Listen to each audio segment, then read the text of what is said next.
Okay, guys, so welcome to the sales dashboard case study. Okay, now what we're going to do here is we're going to build a sales dashboard that tracks key performance metrics and provides insights into sales performance. Now, there's three reasons why you want to know what these numbers are, right? We went over the terminology, but there's three important reasons. Now, first of all is in interviewing, right? You want to understand these numbers so well and be able to derive stories and narratives from numbers so you can speak with C-suite executives who track these metrics, right? If we don't know what they are, it's going to be possible within interviews to actually make yourself seem like a good salesperson, right? So we have to know these numbers. That's the first thing. And number two is that when you get into a sales organization, you might have multiple sales reps there. And you want to see quickly who's performing well, who's performing average, and who's not doing well, right? It's not to go in there and start whacking people around, but it's more to give them tangible feedback on how to improve themselves. That's super important. These metrics are set up so that you can see on any given day how people are performing, how much you've done year to date, how much more money you need to make, and what are the chances of actually obtaining quota. That's the point, okay? And the third reason is that if you are working in remote corporate sales by yourself, right? If you're at home working in a big company, you want to be able to track your metrics on any given day, not only for yourself to understand what type of levers you need to pull. Do you need to get more leads? Do you need to create more opportunities? Is your closing rate sinking? You want to understand also how to tell a story to upper management when they ask you questions about the market. It makes you sound much more intelligent. So it is very important, guys. Dive into these numbers, really understand them. Ask me questions if you need, but 100% you need to know these things to be a successful salesperson in the remote corporate world. So let's dive into it. Okay, so step one is to understand the data. Now we have a raw data tab here, okay? This is thousands of cells of data. It's literally from January to end of July for a sales organization across multiple sales reps. Now we are looking at the total leads generated, the opportunities created, the deals closed, and the total revenue and the average deal size on every day for the whole calendar year up until the end of July. So you can't just come in here and add everything together, right? It's going to take way too much time, and it's also going to be prone for error. So we need to develop a way in order to track this effectively, efficiently, and accurately so that we can see where we stand, right? If you jump into any sales organization, the first thing you want to do is understand what are the numbers, what's the pipeline, who's doing what, how much does it cost, everything. Right? Everything. You need to look at it right away, okay? Because you don't actually need to know products when you go into sales. You need to understand how to close deals. You want to understand how to build relationships, right? These are all the soft skills you need, but you need to understand the metrics and the numbers so that you can have a story of what's happening. And if you're interviewing for jobs, guys, you want to track these metrics as well to see, is this job going to be for me? Is it going to be a cold calling nightmare? Will I have to close a deal every single day? What's the average deal size? Like, can I make quota with a certain amount of deals?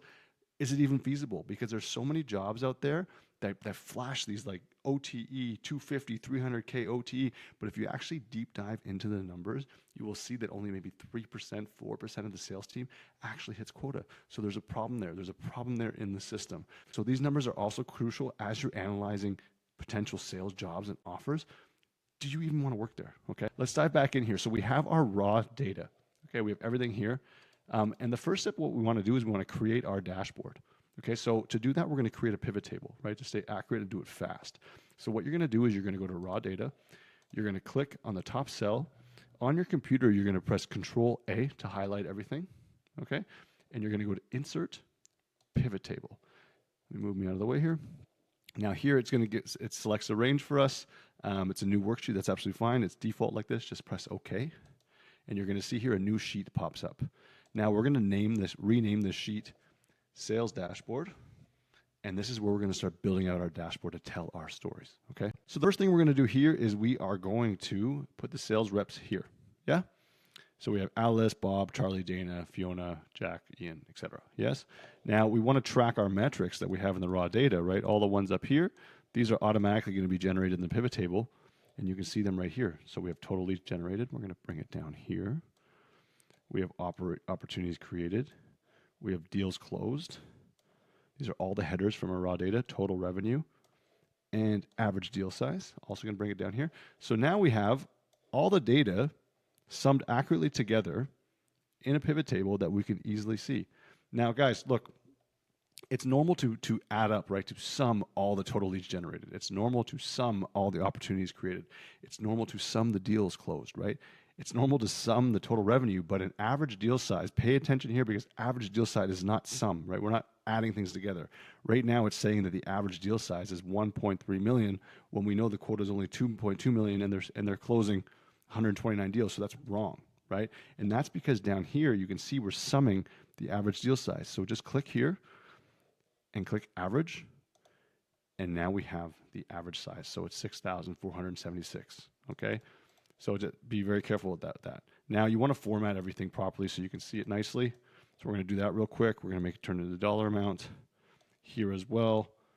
Dollar amount, just for visibility, okay?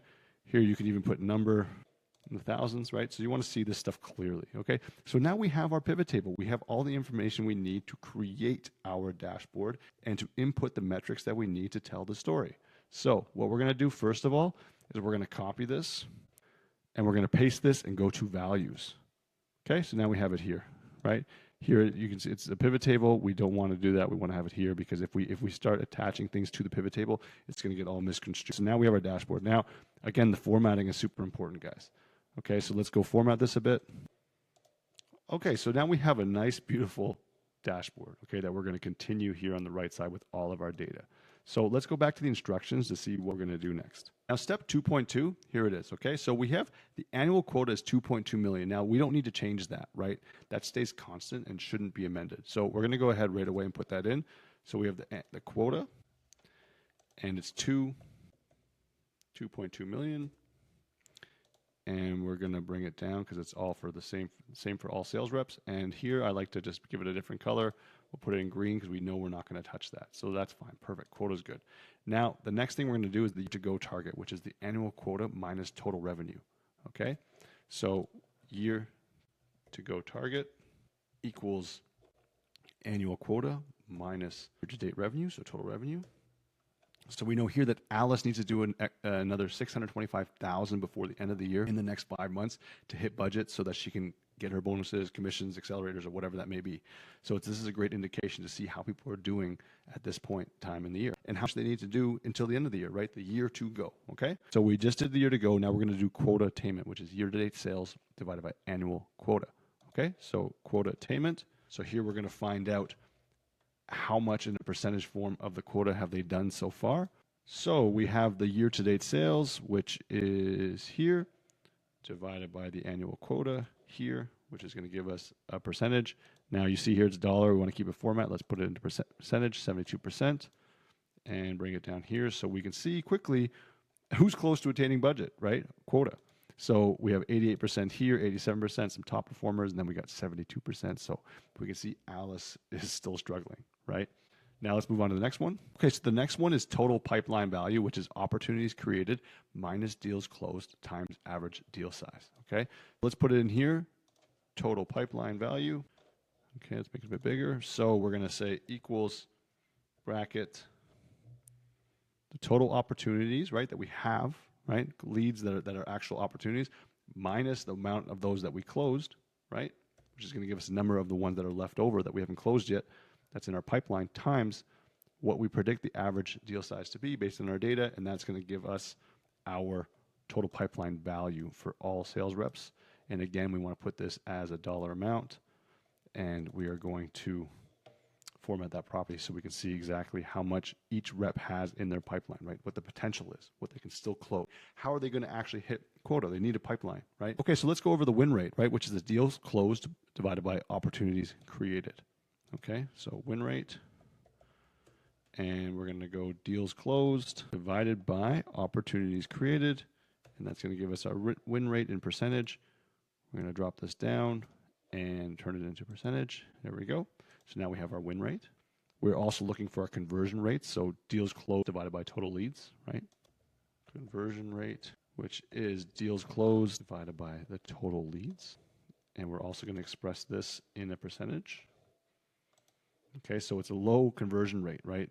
Just at the minimum, because anything under 8%, guys, is essentially a cold calling nightmare, right? Because you can see already, right? The average deal size is 6,477 for Alice. She has a quota of 2.2. So right away, we can see how many deals she needs to make a year by just taking the quota and dividing it by the deal size. So she would need to make 339 deals per year, right?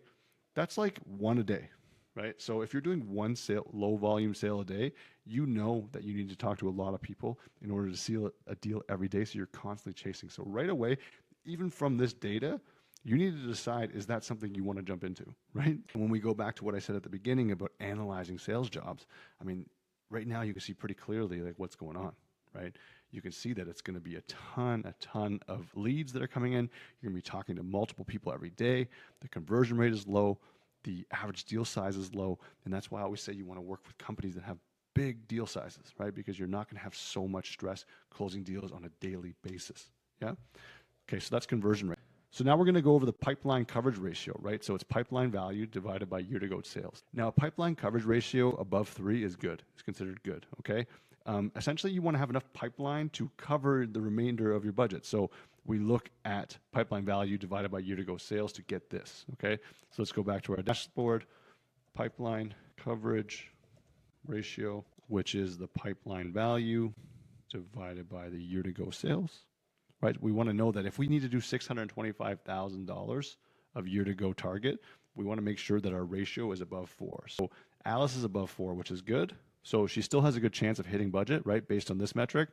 But if you compare it to her colleagues, it's quite low. Like we have some people doing 12, right? Like Fiona's doing 12, Ian's doing 10, right? So it's still low. So based on this, Alice is definitely a low performer, as you can see. I mean, essentially, she has the lowest almost of everything, right? From year to go target, the most she has to do, quota's lowest. She has a low pipeline value. Her win rate's okay.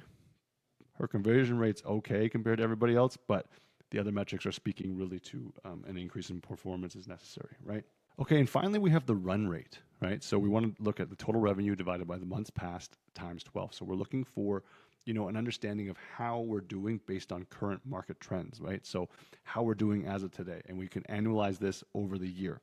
Okay, so essentially what we do is we put in run rate, and that is the total revenue divided by the months. We're at the end of July, so 7 months, and we're going to annualize that times 12 to get our run rate. Run rates are very effective to understand, like, where you're going based on current market trends. So the run rate is an important metric, but it can also be a little bit deceiving because imagine that you work in like a surfboard company where you sell, premium surfboards, okay? At the end of July, you would have already done your busy season, right? Like most of the time you'll sell your surfboards during the summer.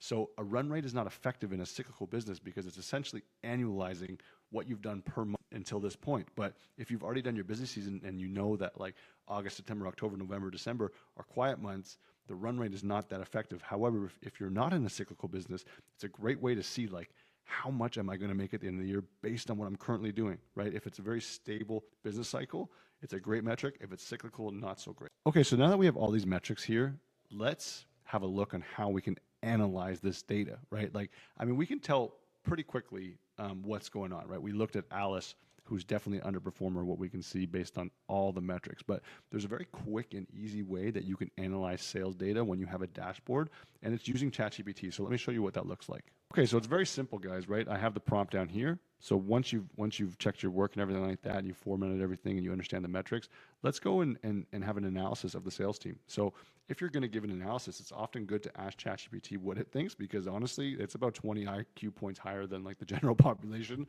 which is insane. And it can give you some really good feedback, right, about your sales team. So you go to them with those tangible solutions for the problems. If Alice is really struggling, let's give her some help, right? We don't want to go in there being like, you need to close more, you need to close more. Like that's just such a toxic environment. And that's why there's so much sales churn, right? Sales professionals are churning all the time, right? Because of this like toxic environment. So don't be that person, right? Really help your teams. It's super important. Okay, so let's grab this prompt. Just double click on here. You can just copy it out of here. Here we are, copy paste. Let's go back into ChatGPT. So essentially what we're going to do is we're just going to prompt it. So you are a sales manager and you have 20 plus years experience in managing sales team. I'm going to insert a sales dashboard from my own team, and I would like you to analyze each sales rep's performance. I would like to know which sales reps are performing well and why. I also want to know which sales reps are performing poorly and why. For each rep, I would like tangible action steps on how to maintain momentum or improve. Okay, so we're just going to go down like this. Let's go back into our Excel, to our dashboard. Literally, we're just going to highlight this and we're going to copy it. So Control C. Let's go back into ChatGPT. We're going to drop it in here. Don't worry about how it looks. ChatGPT will understand, and we're going to let it do its magic. Now, this might take a little while. Okay, great. So look, right away, we get the top performers. So we see Fiona Green. She's a top performer. All right, we know why she's performing well. She has the highest quote attainment. She has a high average deal size. So she's actually signing the highest contract value per deal, right, which is cool. She's a strong win rate, right, on opportunities, so her closing's really good. And she has the best pipeline coverage ratio of 12, so she has a massive amount of opportunities still, which will allow her to hit quota by the end of the year, okay? So action steps for her is just keep leveraging strong pipeline coverage, right, keep increasing the opportunities that come from leads, identify common patterns in her success and share that with the team. Like, this person could be a great mentor for somebody else, right? That's the point. You don't want to pin people against each other. You want to work together. So if Fiona's doing very well, why doesn't she speak with Alice? Why doesn't she show Alice kind of her day-to-day activities to help her improve, right? You want to create a team collaboration, okay? Same thing, Ian White's also doing very well. But then we also have mid-tier performers. So Hannah, right? 80% quota attainment, strong number of opportunities created, high run rate.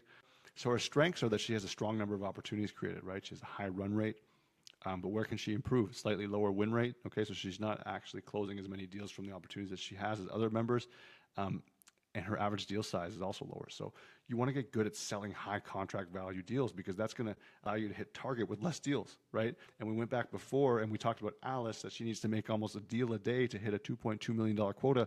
The higher of a deal value you sign, the less deals you have to make, the less you got to stress, right? That's the point. And that's why I always say, again, try and find a company that has big products, enterprise-sized deals where you can do multi-million, multi-year. It's super important. It will just completely alleviate all that like day-to-day grind. And it keeps going, right? The underperformers, we have Dana White.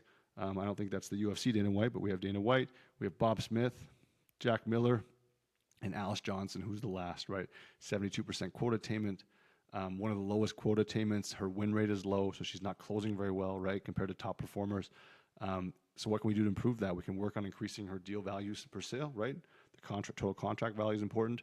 Improve her sales strategy. Maybe she can talk with one of the other sales reps to understand how they're doing it, but we can also help her, right? And we want to focus on converting the prospects, and maybe just review sales approach and improve overall efficiency for her, right? There's a lot of work that needs to be done for her specifically, right? We don't want to go in there saying like, Alice, you can't close. We want to give her tangible solutions, tangible feedback. Hey, Alice, let's look at your closing. Let's go over some calls. Let's analyze some things so that we can improve you, right? We don't want to have that churn, because when you have churn in a sales organization, you're losing out on millions of dollars of profitability due to the fact that you got to ramp people up, right? It's actually pretty silly. So again, guys, ChatGPT can be our best friend when we're analyzing sales data as well. Now, we obviously need to prompt it, give it the sales data from our dashboard, but we can really define a story. Use ChatGPT after you have all the metrics. I hope you enjoy this. Dive into the Excel, dive into it, really get it going. Check your work with the answers. If you have any questions, again, let me know. I'm happy to help, but know these numbers, guys. It's going to make you seem so much smarter, and it's going to also allow you to make great business decisions within your business unit in sales.